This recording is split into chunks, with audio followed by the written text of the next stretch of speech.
All right, so here we go. Thank you for coming back, watching another one of my videos. If you're new to the channel, please subscribe, hit the bell notification so you can get notified whenever I drop a new video. If you could please, if you like the video and the content, hit the thumbs up to like. If you dislike it, hit the thumbs down. I really do appreciate you for voicing your opinion. So also comment on the video and comment if you like to see new content that I have not discussed or any topics that you would like to see in the future.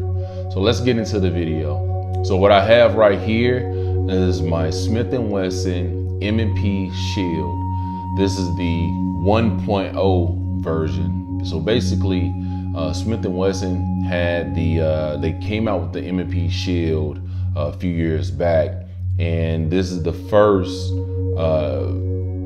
iteration of this gun, and now they have the 2.0s. So first and foremost, what I like to do is go ahead and clear the weapon and let you know that it is clear.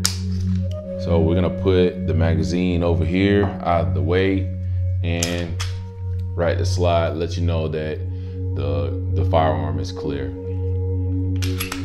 So just a little bit about this video. What I'm going to do is it's kind of hard to let it stay up without the slide.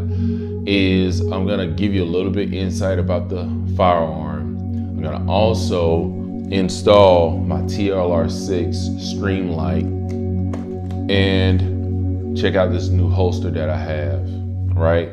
So I was thinking about doing a gun video about a review on this gun, but I figured I would integrate it with the light and holster. So I've had this gun for some time now, and just like I said, this is the 1.0, and they've been making the 2.0s now. So I have this gun. I really liked it. It shoots great. It's perfect for concealed carry. I put this into my EDC for the weekends. It really serves the purpose that I need it for.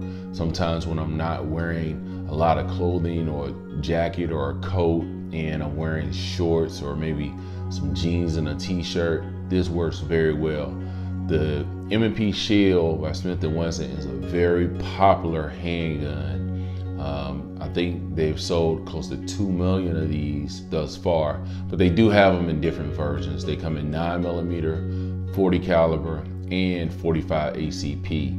And now Smith & Wesson over the past, I think 3 years, have been making the Smith & Wesson Shield 380 EZ, and for 2020 they have released the Smith & Wesson Shield 9mm EZ, which those are other additions to the Shield line. So those are, and the EZs are focused towards women and people that don't have a lot of hand strength.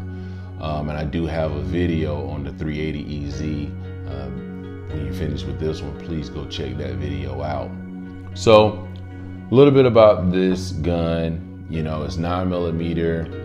It has the rear fist scale serrations. It does not have the front serrations like the newer guns do, or the larger like the Smith & Wesson Compact. The double stack Smith & Wesson Compact is very easy to use. It's very light. It has a really good trigger. There's a lot of people that upgrade to an Apex or Hive trigger, and they also come with like Hive or Apex base plates for the magazine. So this magazine here comes with 8 rounds, but they also add, they also give you a 7-round. This is a pinky extension basically. So very good sights on this gun. The sight acquisition is really good. I'm a really good shooter with this gun. Even though I have big hands, it fits perfectly in my hand, especially with the pinky extension. So what I've been doing is rocking this Tagua leather holster, and really not it's comfortable. It's comfortable, it feels really good, but it's not the best holster that you should probably be using with the Striker Fire pistol. Now, I do have a thumb safety on this gun, and I very rarely turn the safety on. I pretty much keep the safety off, but for people that are looking for extra added security to make you feel better, they do have this thumb safety right here. So I don't really use it, even though I probably should, with this leather holster, because leather holsters typically conform to the gun and can kind of snag the trigger as you're reholstering the gun. So I've had the little fake Kydex, carbon fiber looking holster here that goes with the Streamlight TLR-6. I've had these for a very long time. I think about maybe 6 to 8 months I've had these, and I have not installed them on the gun yet. For the most part, I have other guns that I use, and this is just a weekend gun. So tonight I'm gonna go ahead, install this light. I have no idea what it takes to install this light. I don't know if I'm gonna need extra tools. I'm not sure if I have everything for it, but we're gonna open it up and have at it. And so basically a little bit about this light before I open it up. It's the Streamlight Trigger Guard Light Laser for subcompact handguns. It fits the Smith & Wesson Shield 40 caliber and 9mm handguns. It has 100 looms, and it has a laser integrated into the light. Batteries replaceable with unit mounted on handgun, so you don't have to remove the light and laser to put new batteries in. The batteries drop from the bottom, which is good, because a lot of lights you have to take it off the gun in order to replace it. It has 3 modes of operation. It has the white light, 1 hour of runtime. White light with red laser is 1 hour of runtime. The red laser only, without the light, is 11 hours of runtime. The light is ambidextrous operation. So I'm gonna say ambi because I know a lot of people are gonna call me out for saying ambidextrous. I don't know how to pronounce it properly. It has windage and elevation screws mounted to in the brass bushings. Its contoured housing securely attaches to trigger and guard. Operating temperatures range from -20 degrees to 120 Fahrenheit. So I live in Atlanta, Georgia. It gets very hot here during the summertime, especially in August. So that's really good to know. And it has a limited lifetime warranty.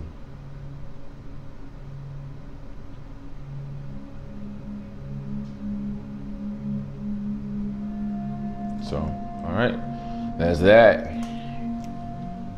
Show you that there, take a look at it. And if you can zoom in, you can see the instructions on the back.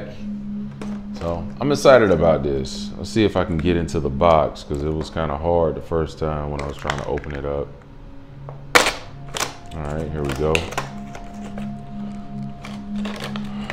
Okay. Very nice packaging. As you see, it falls out of the bottom of the box, but it's still good packaging. Okay, they give you a tool, so I also have the tool in the packaging. So hopefully this is all I need, is this little Allen tool. And I do have instructions, which I typically don't read instructional manuals. They didn't label, they didn't number the book, but I'm gonna assume that this is about 10 to 12, maybe 10 pages. So assembly screws, blah, blah. See if I can figure it out without that.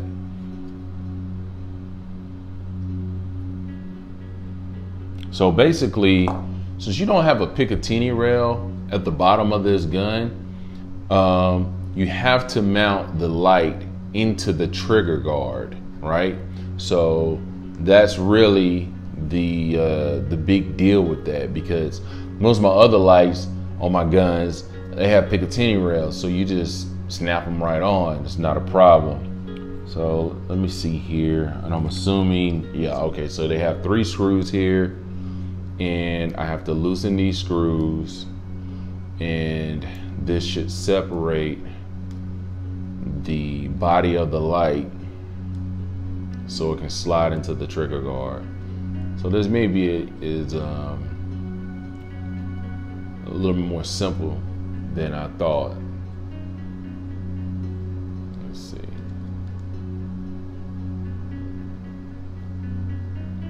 All right, so boom, that's 1 screw. And they're pretty long screws. They actually go through the body of this light assembly, so that's a good thing. Because the last thing you need is your light falling off your gun.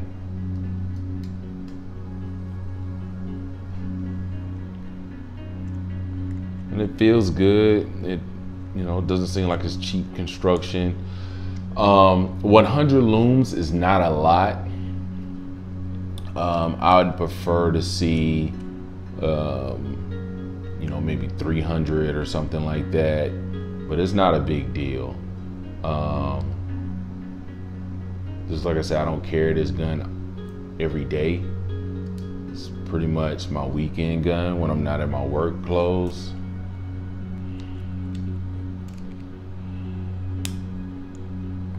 Okay, this little latch for the batteries is kind of tight. Actually, I don't even think I need to take that off. Let me see.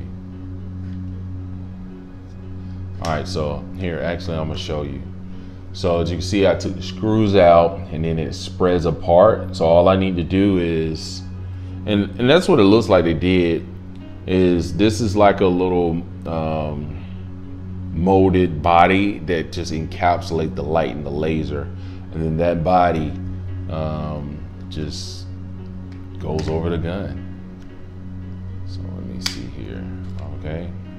So I guess I should have did that. So yeah, let me lay that down like that. So like I said, I probably will have a little more success had I read the instructions, but I'm not that guy. All right, so this is the battery here.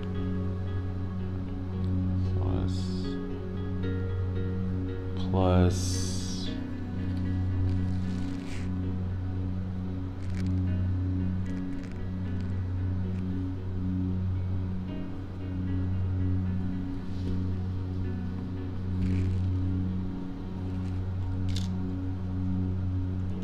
oh, so it actually takes 2 batteries. Okay, boom, that here. As I drop it,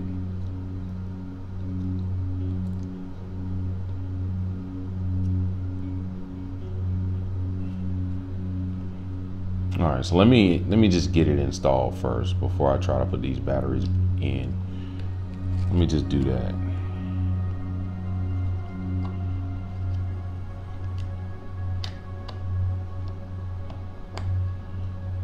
Okay. All right, so that felt pretty good. Felt very nice. Just kind of going on there. All right. So now let's go ahead and put the screws in. And you know, the thing is I should have done this a long time ago. Like, I'm not gonna put any blue Loctite on the screws. I'm not, it's not that serious.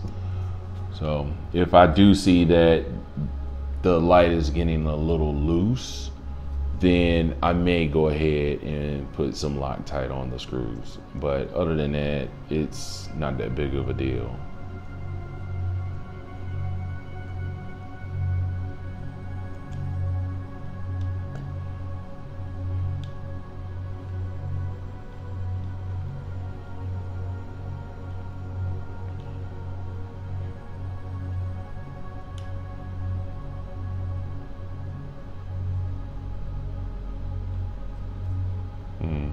all the screws went in pretty good, and I'm just kind of not tightening them down all the way, but just kind of getting them worked in. But this screw is the only one that's giving me a hard time.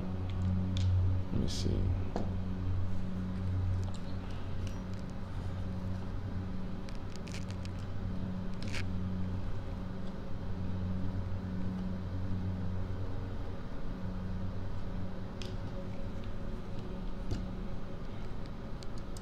I mean, these aren't tight, so I'm gonna back them off a little bit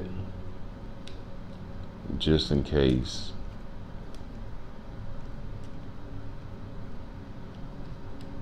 Maybe the next thing I do is put some Talon grips on this gun. That's the biggest difference between a 1.0 shield and a 2.0 shield, is that the 2.0 has a very aggressive grip, and the 1.0 is kind of slick. But you know, I think they actually upgraded the trigger a little bit on the 2.0, but it's not a big deal. I've actually shot a 2.0, really did not notice the difference between the two. You can get some Talon grips for less than $20, or some knockoff Talon, so it's not a big deal. All right, so there we go. All right, boom. All right, so that feels very good. So let me go ahead, put the batteries in. Now that I've got that part done. All right. So it's 1 hour of runtime with just the light. I don't think I really like that, but let me see. All right, so okay. All right, I think maybe I have the batteries upside down. All right, so let me try this again. One more time. I found out how to use the light. Very easy. So let's say, for instance, you're holding the gun, you pull it out, you can hit the laser, or you could put your finger back on it and use the button on the other side to go to the other feature, which is light and laser, or you can select light only or off. So off, light only. Oh, hold on. I don't have my finger on the button. So light only, laser, light and laser, off. Okay, so I gotta get used to pushing these buttons because it's like I'm not really putting my finger all the way on it. But for the most part, I'm only gonna use this for just the light, and that's it. And then you hit it and turn it off. But I like it. It looks very nice. It looks very good. It's sleek. It's gonna add a little bit more space to it, but we'll see how that works when I actually carry it. Can't wait to get to the range to see how it works at low light. I do like the fact that the body of the light does not extend past the barrel, because that's one of my pet peeves. I hate seeing a light go past the barrel. Here's the holster. I'll show you how that is. It goes right in, it's snug, no issues with that. I'm gonna probably loosen it up a little bit. One thing I will do, gotta go ahead and get these Talon grips. But other than that, I think this is nice. It's gonna work for me. I think I may go ahead and just try to get a light like this for my revolver and my other handguns that do not come with a rail, because why not have a light on your gun? You know, I was out late a couple weeks ago, and that's really what motivated me to go ahead and do this. And it was like Saturday night, and I was out later than I wanted to with this gun, and you know, I'm just thinking, what if I would have broke down on the side of the road or somewhere dark where I had no light, or I needed light, or I had to use my gun and didn't have a light to see. So this is one of the added benefits of putting a light on your gun, or You know, I do carry a flashlight everywhere I go, but still having a light on your gun is an added benefit, and a lot of people don't think about that. So, just like I said, this is the Smith & Wesson Shield 9mm subcompact with the TLR-6 light and laser combo. Very nice. It seems to be super cool. Can't wait to get out and use it. This is Gage Reality. Please like, comment, and subscribe. If there's content that you would like to see in the future, or you have a question, comment below. Please follow me on Instagram at Gage_reality and Facebook at Gage Reality with 2 Y's. Thank you for checking out the video. Please share it on your platforms and check me on the next one. Have a good night.